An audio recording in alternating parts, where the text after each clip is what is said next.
Hello student, good morning. आज हम आप लोगों को इस वीडियो के माध्यम से वर्ष समाज एवं उपनिवेश नामक पाठ के तीसरे भाग के बारे में बताने जा रहे हैं। तो इसमें जैसे आप लोगों को बताए थे कि जब अंग्रेजों का यहाँ पे उपनिवेश बढ़ा तो उन्होंने जंगलों पे अनेक प्रकार के कानून बनाए और उन लोगों ने जो है यहाँ के जो देसी रियासत थे उनके राजाओं और अंग्रेज अधिकारियों के द्वारा बड़ी संख्या में जंगली जंतुओं की जो है शिकार किए गए और जो उन क्षेत्रों में रहते थे, जंगली क्षेत्रों में रहने वाले आदिवासियों के प्रति जो है वो लोगों ने कड़े कानून बनाए, जिससे वो लोग जो है उस कानून के खिलाफ, अंग्रेजों के खिलाफ उन्होंने आवाज उठाई और उस आवाज के द्वारा जो है वह एक विद्रोह हुआ जिसे वन विद्रोह के नाम से जाना जाता है। इसके बाद फिर जो है जावा के जंगल, जैसे जावा इंडोनेशिया के चावल उत्पादक द्वीप के रूप में प्रसिद्ध है। प्राचीन काल में जावा का अधिकांश क्षेत्र वनाच्छादित था। इंडोनेशिया एक डच उपनिवेश था। भारत व इंडोनेशिया के वन कानूनों में कई समानताएं थी। इंडोनेशिया एक डच के लिए लकड़ी प्राप्त करना चाहते थे। यहाँ पे वन प्रबंधन की शुरुआत की थी। अंग्रेजों की भांति डच भी जावा में जहाज बनाने के लिए लकड़ी प्राप्त करना चाहते थे और 1600 ईस्वी में जावा की जनसंख्या लगभग 34 लाख थी एवं उपजाऊ मैदानों में गांवों की संख्या बहुत अधिक थी। इसके साथ साथ पहाड़ों में घुमंतू खेती करने वाले अनेक समुदाय रहते थे। जावा का जनजाति समाज एवं विद्रोह इंडोनेशिया भी परिचित है। जावा के कलांग समुदाय के लोग कुशल लकड़हारे और घुमंतू किसान थे। 1775 ईस्वी में जब जावा की माताराम रियासत का बंटवारा हुआ तो वहाँ पे 6000 कलांग परिवारों को भी दोनों राज्यों में बराबर बराबर बांटा गया। राजाओं के महल बनाना बहुत ही मुश्किल काम था, परंतु कलांग जाति के कुशल लकड़हारों ने इन्हीं महलों के निर्माण हेतु सागौन की लकड़ी उपलब्ध कराई थी और 18वीं सदी में डच वनों पर नियंत्रण स्थापित करने के साथ ही कलांग पर भी नियंत्रण स्थापित करना चाहते थे और 1770 में कलांगों ने डचों के किले पर हमला किया और इनका प्रतिरोध किया, परंतु इस विद्रोह का दमन कर दिया गया। डच वैज्ञानिक वानिकी 19वीं शताब्दी में डचों ने वन कानून कर ग्रामीणों के जंगल पर पहुंचकर इन कई तरह के नियंत्रण स्थापित कर दिए। इन कानूनों का उद्देश्य था कि केवल विशेष कार्य जैसे नाव या घर बनाने आदि के लिए सिर्फ चुने हुए जंगलों से कड़ी निगरानी में लकड़ी काटी जा सकती है। ग्रामीण पशुओं को चलाने, बिना परमिट लकड़ी ढोने या जंगल में गुजरने वाली सड़कों पर घोड़ा गाड़ी चलाने अथवा जानवरों पर बैठकर आने जाने के लिए दंडित किया जाने लगा। माने उन्होंने कानून बना दिया कि केवल जो है घरेलू घर बनाने के लिए और नाव बनाने के लिए लकड़ी का उपयोग किया जाता है और वनों में प्रवेश पे रोक लगा दिया। यूनाइटेड इंडिया कंपनी के एक अफसर डर्कवान होजेनडार्क ने उपनिवेशकालीन जावा में कहा था कि बटाविया के लोगों चौक पड़ो, आश्चर्य से सुनो, मुझे जो तुम्हें बताना है हमारे बड़े नष्ट हो चुके हैं, हमारा व्यापार मुरझा चुका है, हमारा नौकाया नष्ट होने वाला है। उत्तरी ताकतों को इस बेपनाह दौलत देकर जहाजों को बनाने के लिए लकड़ी दूसरी सामग्री खरीदते हैं और जावा में हम सामरिक एवं व्यापारिक संगठित दलों जिनकी जड़ें इस धरती में धसी हैं छोड़ते हैं।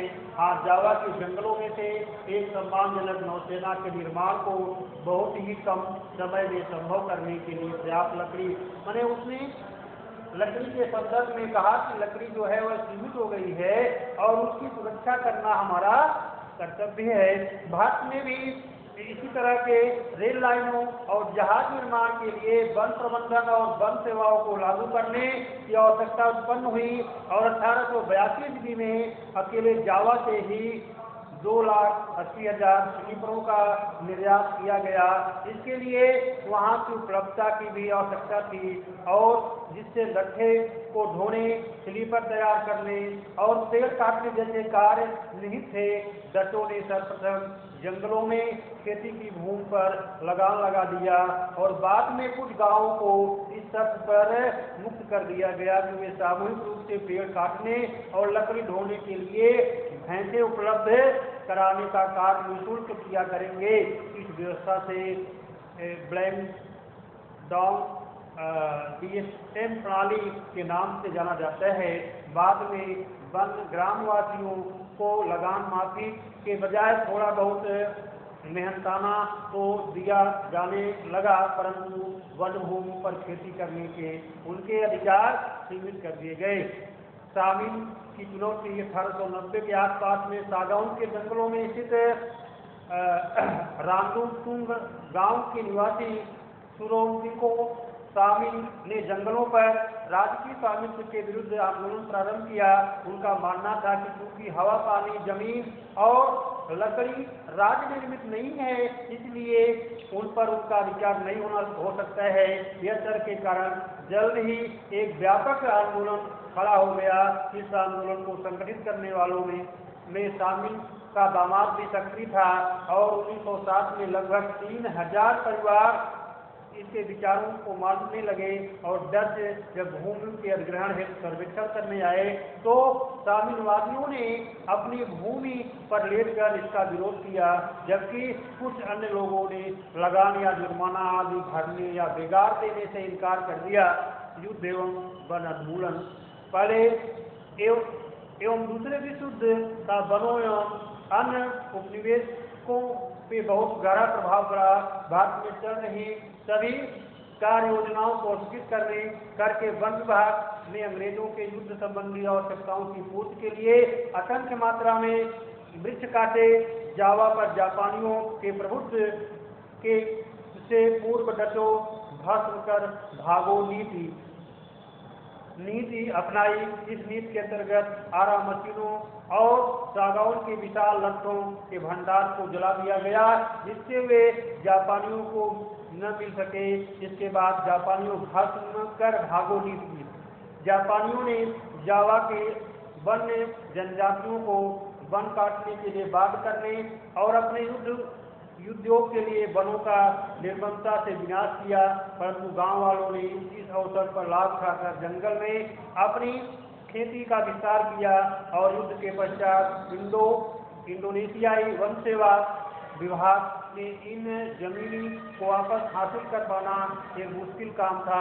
भारत को की तरह यहाँ भी खेती योग्य भूमि के प्रति लोगों की चाह और जमीन को नियंत्रित करने तथा लोगों को उसके बाहर रखने के वन विभाग के नियम के बीच टकराव पैदा हो गया।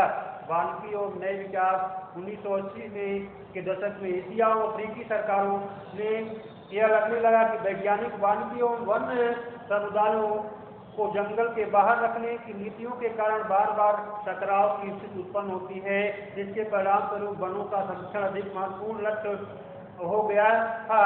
सरकार ने यह भी मान लिया कि इन लक्ष्य को हासिल करने में इन प्रदेशों में रहने वाले लोगों की सहायता लेनी पड़ेगी। उल्लेखनीय है कि मिजोरम से लेकर केरल तक के वन केवल इस कारण बच गए क्योंकि वहाँ के ग्रामीणों ने सरना, देवराकुडू, काम, राई इत्यादि नामों के पवित्र बगीचा समझकर उनकी रक्षा की और कुछ गांवों के लोग वन रक्षकों पर निर्भर होने की अपेक्षा उनकी स्वयं पहरेदारी करते हैं। इससे सभी प्रकार के लोग बारी बारी से अपना योगदान देते हैं। उल्लेखनीय है कि अब स्थानीय वन समुदाय और पर्यावरणविद वन प्रबंधन के वैकल्पिक उपायों के विषय में सोचने माने इस तरह से वन जो है हम क्या करते हैं, वनों को सुरक्षित करने का हम प्रयास किए। मैंने उपनिवेशिक काल में जो है अंग्रेजों ने अपने रेल लाइनों के विस्तार से स्लीपरों के लिए मजबूत लकड़ियों को काटा। उसके बाद में जो है कागज के निर्माण के लिए जंगलों को नष्ट किया। तो बाद में धीरे धीरे जो है उन्होंने कानून भी बनाए, लोगों को जो है उसमें प्रवेश से वंचित कर दिया गया। और बाद में जब उनकी संख्या कम हो गई, लोग जब जनसंख्या बढ़ती गई तो जंगलों को लोग काट कर जो है खेती करने लगे और खेती इसके साथ जो है जंगलों की संख्या निरंतर कम हो, मात्रा कम होती गई, जिससे पर्यावरण जो है हमारा असंतुलित होने लगा।